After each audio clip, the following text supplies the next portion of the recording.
Alrighty, welcome in everybody.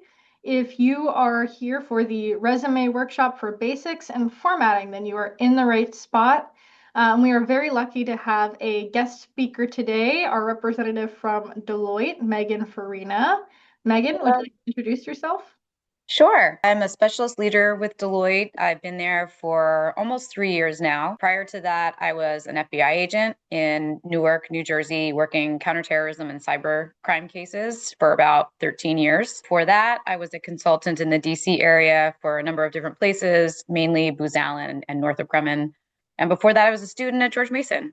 I majored in decision sciences and management information systems, which is now, I think, called something completely different. I'm happy to be here today and to connect with some of the students who are near and dear to my heart from my alma mater. So thank you for letting me be here today. Thank you. So we were very Yeah. lucky to have your perspective on the resume format, especially as a Mason alum. Awesome. Can everybody see? I see it. Perfect. Let's jump in then. So when we're looking at starting to write our resume and looking at the formatting, we've got a couple of steps that we have to do.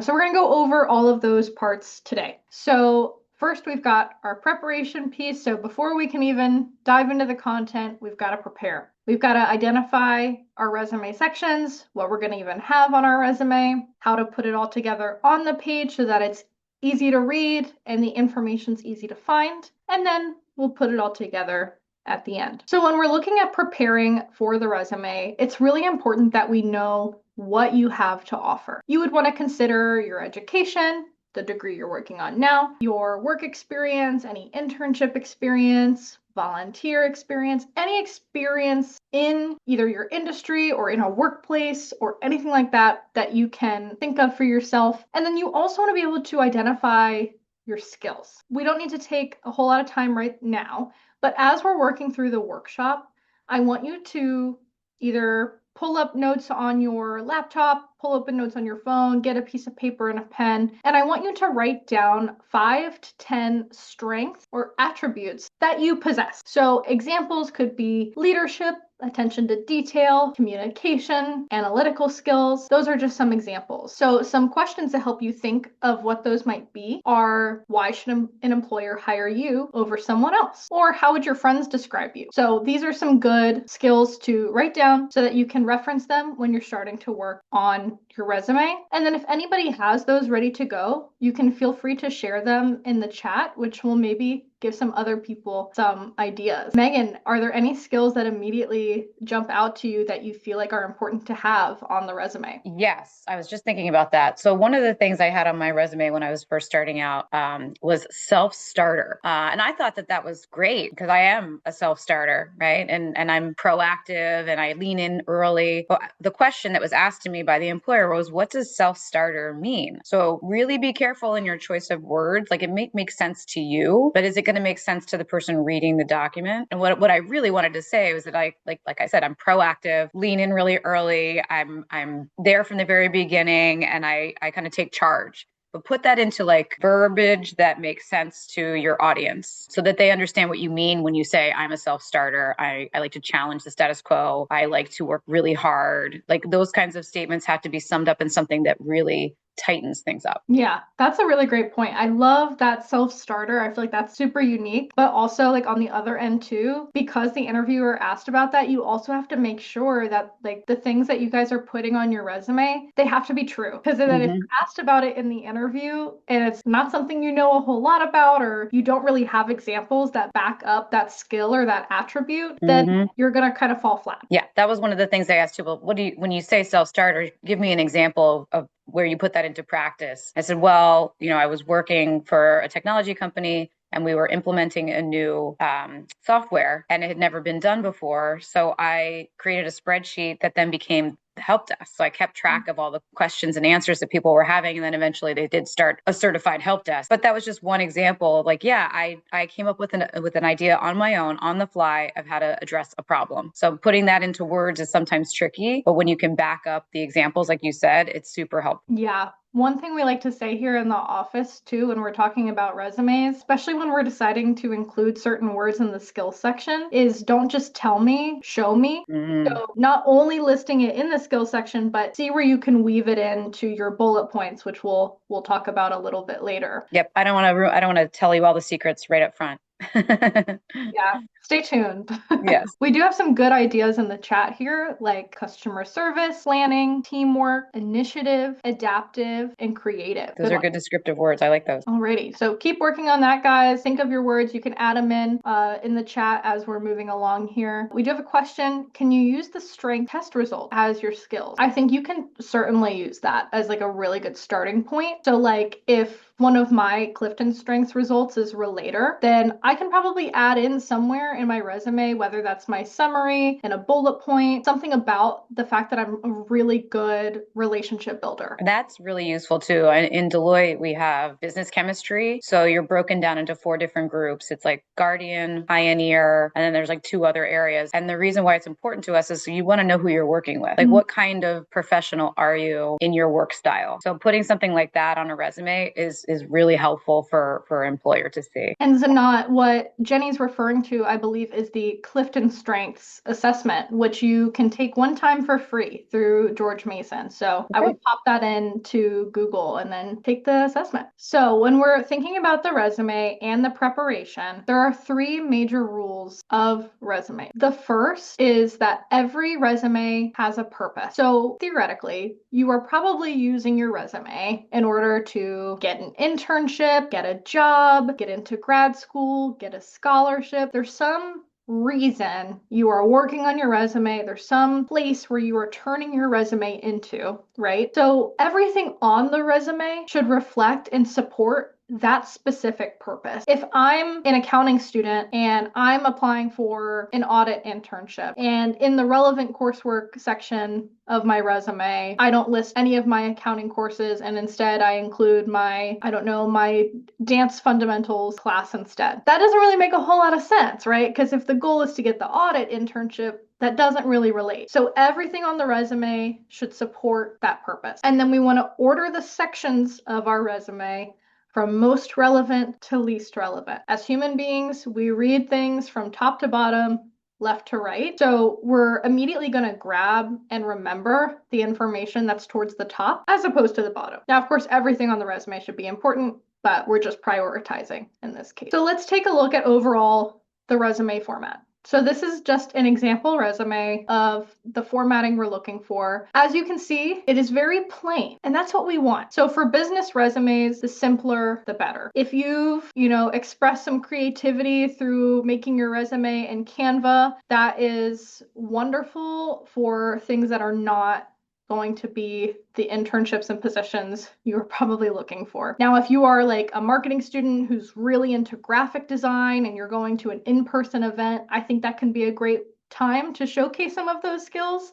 But for the most part, we are looking for something very simple like this. So you'll want to open up a brand new Word document and just type plain text directly into that Word document. But let's go over each of the sections really briefly here in the order that we're going to include it. So at the very top, we've got our name and we've got our contact information. That's the most important part. That's who you are. That's how we're going to contact you. So that should be right there at the top. Make sure you check the link when you put it in for your LinkedIn that it actually is you and not someone else, because I've seen that happen before. Yes, please check that URL. Use a professional email. If it's something silly you created a long time ago, maybe time to set a new one up. And you can also edit your LinkedIn URL in LinkedIn to remove all the extra letters and numbers it tags on to the end of your username. And that just makes it look a little bit cleaner there at the top. This example has a professional summary. That is an optional section, but if you are going to include one, it should be at the top. Then we've got our education section. And there's a reason why it's high up on the sample resume is because we are ordering the sections in terms of our biggest qualifiers. the most relevant. Not all, but most students, your degree that you're working on is your biggest qualifier for the internships and jobs you're just going to be looking at right now. Now, 10 years down the line, that may not be the case, and education slowly makes its way towards the bottom as your work experience starts to be the most relevant thing. But for now, we've got education there. We've got our experience. So we have to remember that experience means a whole lot of things. So remember when I was saying earlier, that could mean jobs, it could mean internships, it could mean volunteer, it could mean a whole lot of things. So that after education, we're just including all of our experience. We can also include our extracurricular activities and our skills. On this sample resume, that skills section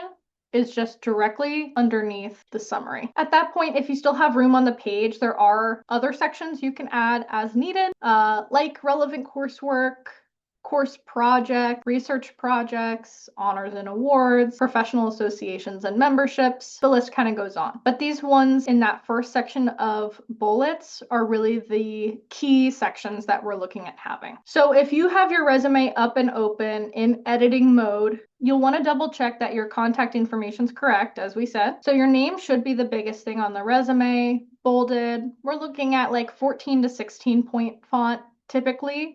Any larger than that, and you're kind of taking away some room from yourself that could be used for some really great content. For your location, we really just need your city and state. There's no need to include your full street address. A lot of recruiters just like to know that you're local to the area. Phone number, you will include your area code, professional email, and then your customized LinkedIn URL. Awesome. So if you are choosing to include a professional summary, that professional summary should really be no longer than like 3, maybe 4 lines. We don't want it to be super lengthy. It's not your life story or anything like that.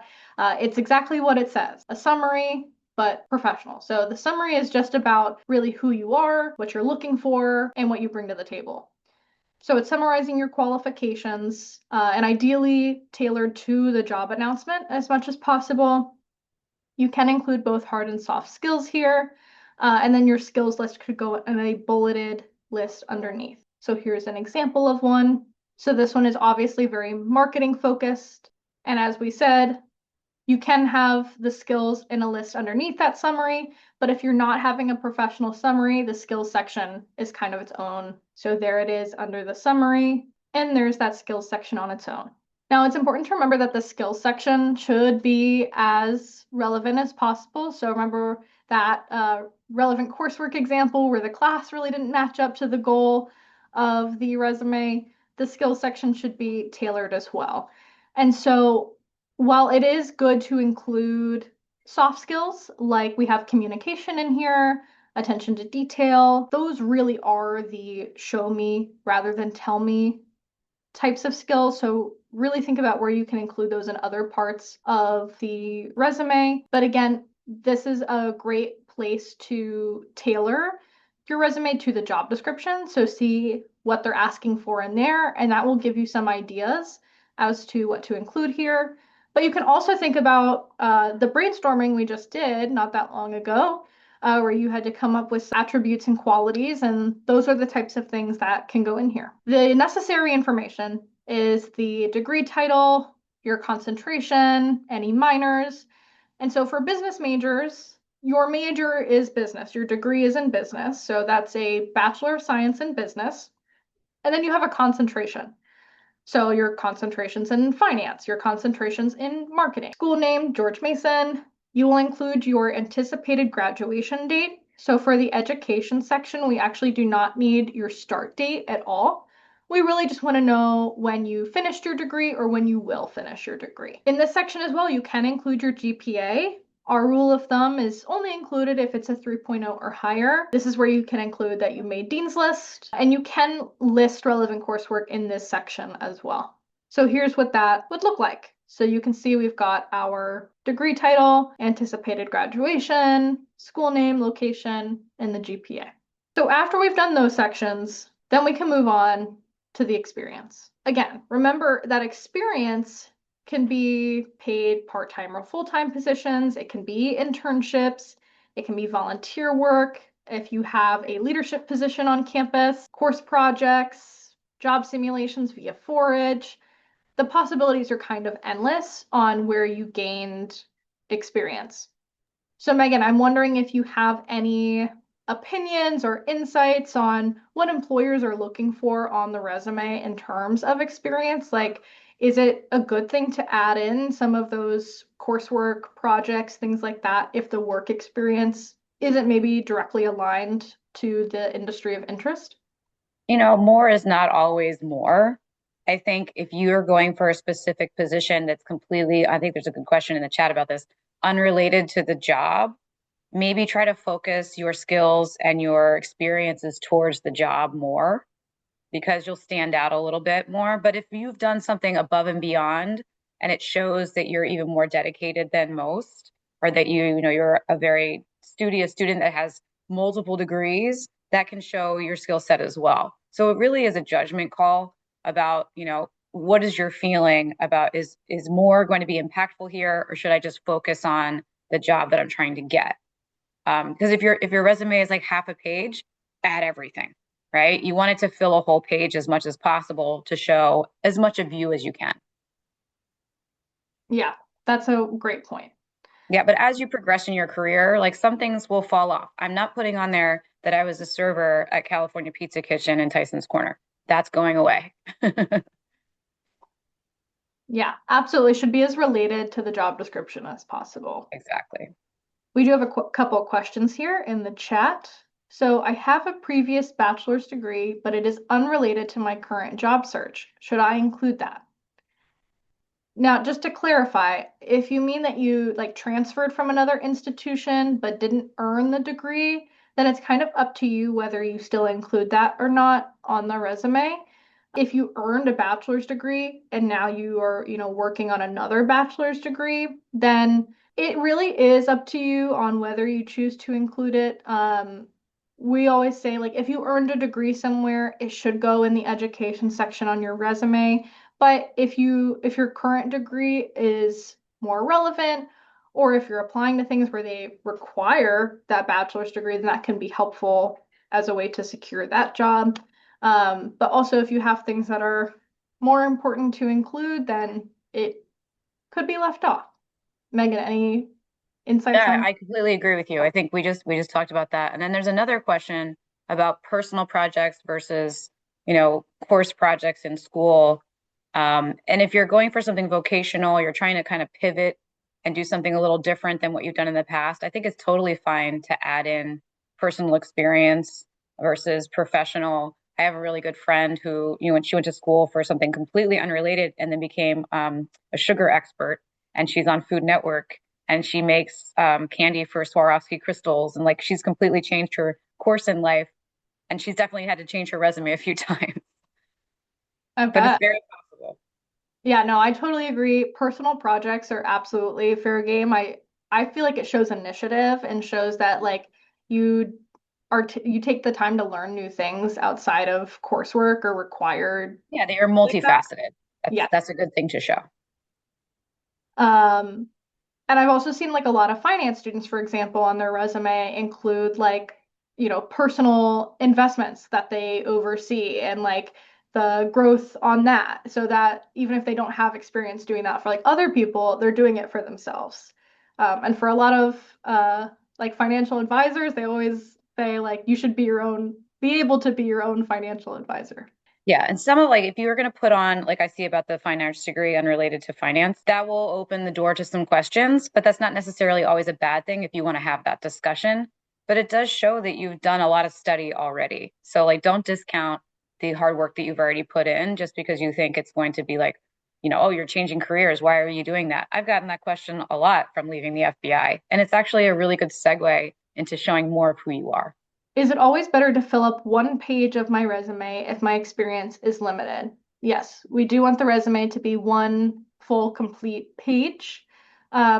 So we've definitely, if you can see this list here on the slide, there are ways to fill up that space, even if you don't have a lot of like work experience. So, reflect on and consider the course projects you've worked on that took the entire semester or any on-campus involvement, volunteer work. These are all fair game to include. And then which section would be best to include a professional certificate? I I feel like have that's a number either of those now. It's been a long time since I got my last one in like 2018, but they're usually like at the bottom. Like for me now, all of my experience is right under my objective, my professional objective, and then it goes to education and certificates. But for you guys, it might be reversed for a little while because you don't have as much professional experience. So I think it's fine to have that up front of like, this is my education, this was my coursework, here are my certificates, here's my experience. Are there things that do, but absolutely, I think, are there things that should absolutely not go on a resume? And what about computerized resume screenings? I don't have a lot of experience with the AI portion of resumes yet. When I get a resume, I can sometimes tell if it's the person writing it or not based on my personal interview with them. So be aware that you need to back up everything you write and be comfortable speaking to it. I think it's okay to use it to give you better verbiage. Like if your vocabulary needs to be changed in certain places or you can tighten things up, I think it's super useful in that way. But it still needs to be very authentic because I think, not speaking for Deloitte specifically, because I'm not a recruiter, but I think there are firms that can spit out, AI resumes immediately and know, oh, that's not a real person. Or if it is a real person, it's not someone we want because they're, cheating per se. Yeah, absolutely.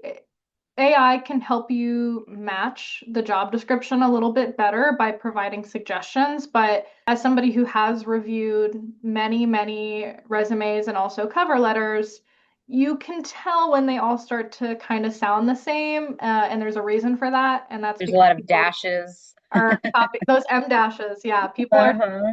copying and pasting. But in terms of making it through those systems, you just want to be matching that job description as much as possible. That's typically what they're using as the guide for the ATS. And so they're telling you in that job description exactly what they're looking for in a candidate. So that should really be your guide. As in terms of things that should absolutely not go on a resume, we are going to cover that a little bit later. So I'm going to ask you to stay tuned. But as a primer, absolutely no negative information on the resume. Is there anyone at Mason that can help us with our resume? Yes. Costello College of Business has an Office of Career Services. That is who is presenting this workshop. If you are not a business major, you can go to University Career Services. So there are absolutely people who can help you with your resume. So when we're listing our experience on our resume, this is the information that's absolutely necessary to have. You will want your job or position title, the name of the employer or organization, the location of this place, the dates you worked. We do want the start date here. So start to end date. And then we have our bullet points that are our accomplishments at that position. And here's an example of what that might look like. So we've got our role title, we've got our dates worked, we've got the company name and location, and then we've got our bullet points. While the bullet point content is largely covered in our next resume workshop, Resume 102, Writing Effective Content, it's important to note that the bullet points, we really want to go beyond stating job duties. Job duties are only applicable to that job. Now, you have to worry about this less as you get more relevant work experience, but if we're trying to make our serving job relevant to that finance internship we want, you really want to focus on the skills. So I think a good formula to use for bullet point writing is did X using Y resulting in Z. So we're not only covering the what, but also the how. So like what skills, tools, processes were used to accomplish that thing. And then also the result. So why is what you did important? How did it impact the team, client, company, project, whatever? That's what I was going to say. The impact is, I think, what I know for myself is what most people will zone into immediately. Like, wow, that was super effective. You increased enrollment by 50%. Numbers and quantifying your experience are so important to catch people's attention. Yeah, absolutely. Anytime you can include quantifiers is really helpful. It helps provide context and scale to your accomplishment. So consider like how many times you did something, how often, any results. So if you handled money, how much money was that? How many people did you manage? because there's a big difference in managing one person versus managing 15, for example. So this is basically what we just talked about with the bullet points. Something we missed is use a strong action verb to start off your bullet point. So we're not saying like, I did this, I did that. We're just starting off with the action verb, provided project management, effectively communicated, managed complex projects. So we're starting with the action verb. And if you need help coming up with those, I would crack open a thesaurus and get searching because you really don't want to be like repetitive with your action verbs if possible. There's that difference between the job duty and the accomplishment. Can we give examples of soft skills from our non-career related jobs? Yeah, absolutely. And I would say that's what you should do. If you have work experience that's not necessarily related to what you want to be doing, you can use those bullet points to really focus on the skills you learned and developed at that job. So let's dive into a little bit more of the formatting here. So on the resume, we want to align the dates down the right side of the page. That will also help us save some space, but also keep things in a way that's really easy to find out like where each one of those experiences is starting. You can include your GPA underneath your graduation date, kind of along that same line to save some space so that all the text isn't just down the left side of the page. On line one, if you need to for spacing, you can include the job title, company, location, and the dates worked all in that one line. A quick space saver in Word is if you go to Layout and then Margins, click Narrow if you haven't already. That will set it to 0.5 margins, and that will automatically give you a whole lot more space on the page. You can reduce spacing in between like multiple degrees or something like that. I also like to go into line spacing, select single space, and then line spacing options, and then click the box that says remove space between paragraphs of the same style. That's gonna scrunch everything up on the resume and give you some more room to work with. And like we said, it should really be one page unless you have like 5 to 7 really relevant years of experience and you just have to go to 2 pages or it's not all going to fit. And then if it's 2 pages, it should be a full 2 pages. We want to avoid the like page and a half situation. So keep in mind when you're working on your resume that there is no perfect resume. It always has to be updated. Please don't use a template. Just type it directly into Word. It will help you out a lot with the formatting, but also with those applicant tracking systems that we were talking about. Sometimes with the templates, you don't know if it's going to be able to read that content correctly. And you're spending all this time working on it, so you want it to be able to read that information you're including in there. But we have to keep in mind that it's a living document. This means that the resume is never completely done. So you have to be updating it before you submit your application, update it after you finish your internship while it's fresh in your brain. You have to constantly be updating it and match it to the job description before you apply. And when you get that job, keep updating it because all of the experience that you're gaining at this job will, if you stay there forever or if you don't, you need to capture it somewhere. Capture all your accomplishments, capture your job description, capture all your responsibilities so that eventually you can put that onto your resume as well.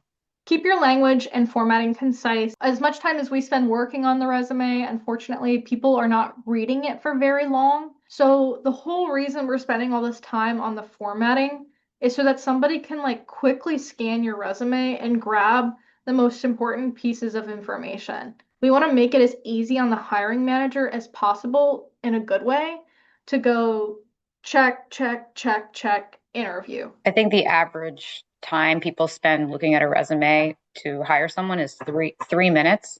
So when you go, and that's being very judicious, read through your resume, see how long it takes you to go through it, see what stands out to you, and then you time yourself. Say, okay, I can read through this whole thing pretty easily in 2 minutes, 2.5 minutes. That's a good starter. Yeah, I like that. That's a good activity to do. Is like test it yourself and see like, okay, give yourself 30 seconds, scan it, and then see what did I remember from that scan? Like what jumped out and what do I need to maybe make more obvious. Yeah. Include those quantifiers where you can. And what some people find helpful when it comes to tailoring it for all these different applications that you're going to be doing is to create a master resume. So this resume can be however many pages you want. It can be 5 pages. It probably won't be, but it can be 5 pages. You can put everything on there. You can list all your courses with some bullet points. You can list all your jobs, all your internship experience, everything. And then when it comes time to submit an application for something, all you have to do then is open up a brand new doc for that posting, that application, and copy and paste over the top choices for that position. That way you're not having to maybe go in and edit so much all the time. Along that same line, if you're interested in several different industries, like let's say I'm a management student and I'm interested in HR positions, I'm interested in sales positions, and I'm interested in consulting, I'm going to have a separate resume for each of those because those might call for me emphasizing different skills, different experiences, and then that's, again, less editing and less tailoring that I have to do when I'm switching between applying for that HR internship versus that sales position. So that might help you out a little bit in terms of tailoring.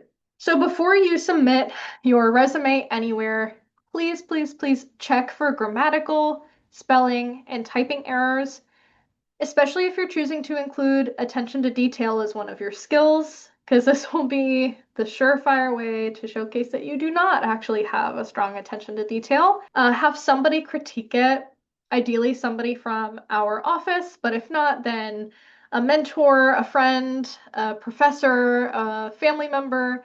Have somebody else look at it because chances are they will catch something that you missed before. When you are submitting your resume digitally, make sure you name the file appropriately. The employer can see the file name. So at the very minimum, include your first and last name in the file name.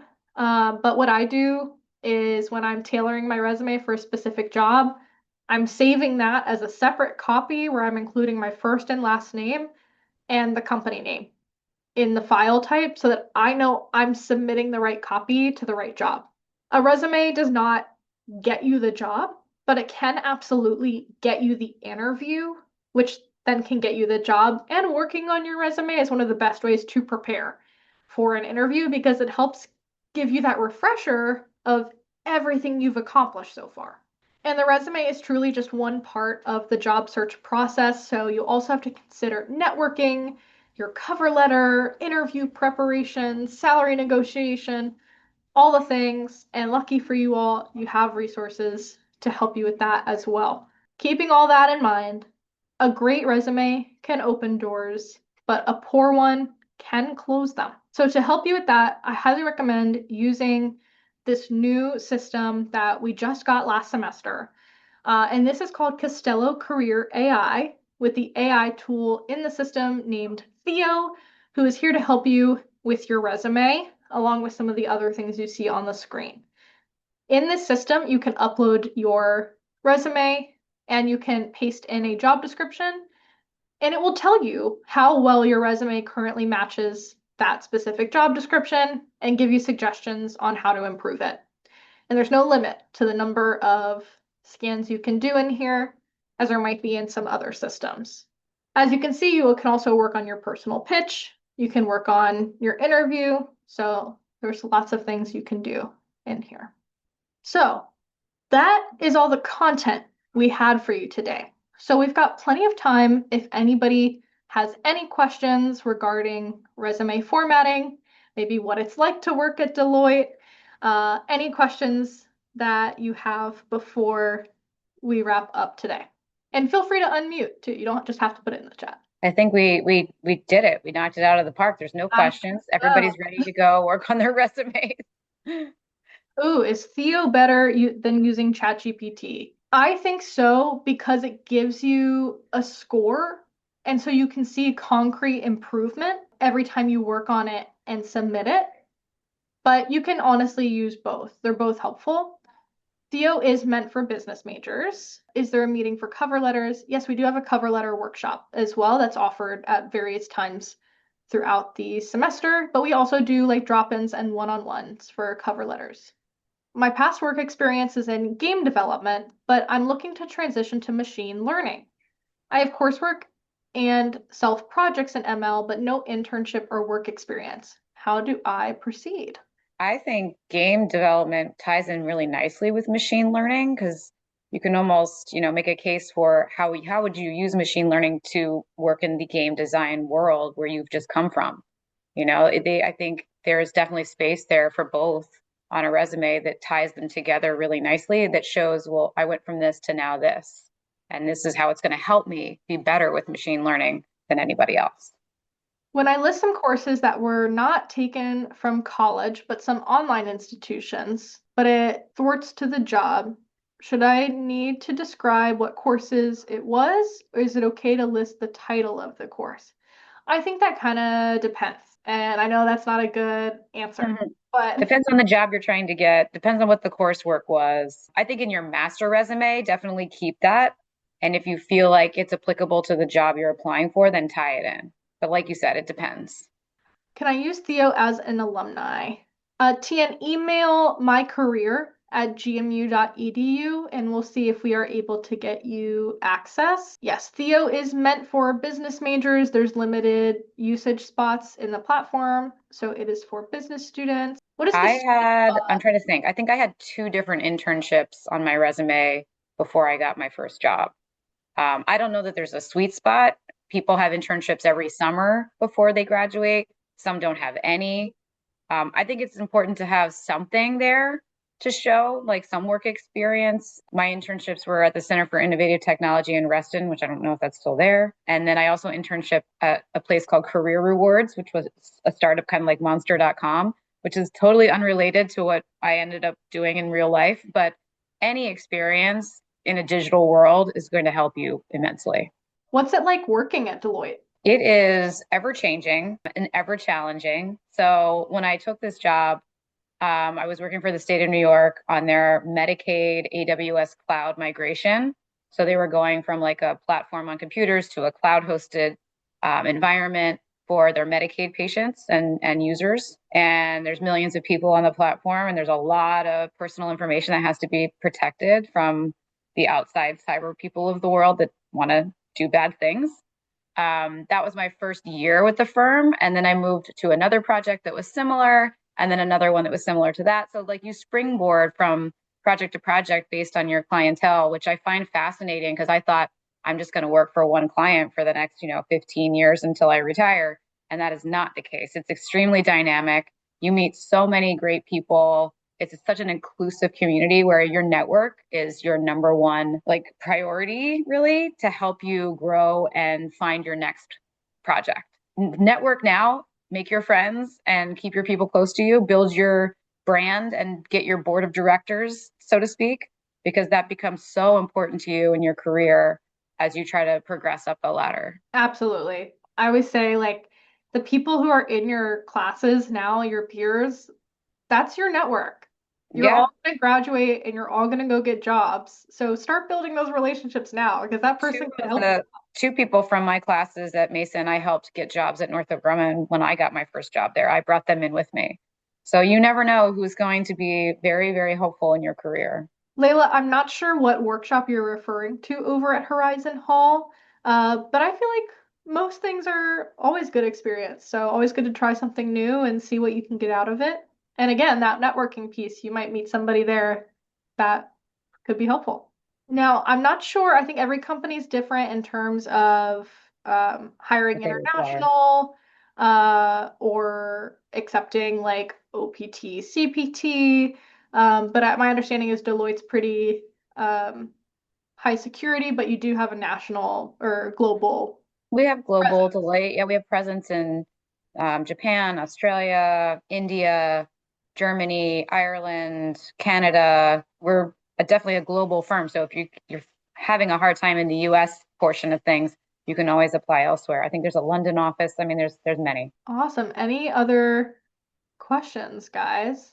And I'm going to plug our social media pages here. This is where you can get the most up-to-date info and reminders on our upcoming workshops, how to schedule an appointment. helpful resources, all that fun stuff. Any other questions, guys, before we wrap up today? Lots of thank yous, and I echo that sentiment, Megan. Thank you for being here today Absolutely. and providing your insight and advice to our students. Pleasure to be here. I wish all of these people much luck. Get your resumes together. I know you're going to do great things. Alrighty, thank you, everybody. Have a great rest of your day and hope you'll join us for Resume 102, Writing Effective Content. Thanks, Madison. Alrighty, bye, everybody.